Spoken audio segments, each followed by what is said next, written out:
40% শুল্কের যে নির্ধারণ করেছে সেটার কিন্তু প্রভাব পড়েছে চট্টগ্রামের খাতুনগঞ্জের পাইকারি বাজারে।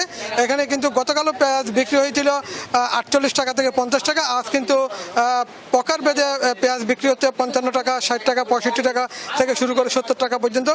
কোনো দোকানে কিন্তু 55-60 টাকা বিক্রি করতেছে, আবার কোনো দোকানদার কিন্তু 60-65-70 টাকাও বিক্রি করতেছে। তবে এটার প্রভাব কিন্তু খুব বেশি পড়েছে। অনেক ক্রেতাদের সাথে আমরা কথা বললাম, তারা কিন্তু সকালবেলা এসেছিল পেঁয়াজ কেনার জন্য। যখনই শুনলো যে আসলে 40% শুল্ক এবং সেই এখানকার যারা পাইকারি ব্যবসায়ী আছে তারা কিন্তু দাম বাড়িয়ে দিয়েছেন। বাড়িয়ে দেওয়ার কারণে তারা কিন্তু পেঁয়াজ নিতে পারেনি।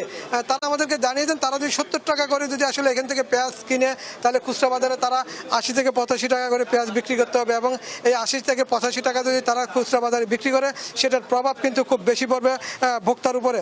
তবে তারা জানিয়েছেন এই সিদ্ধান্ত কিন্তু হঠাৎ করে এসেছে, যার কারণে কিন্তু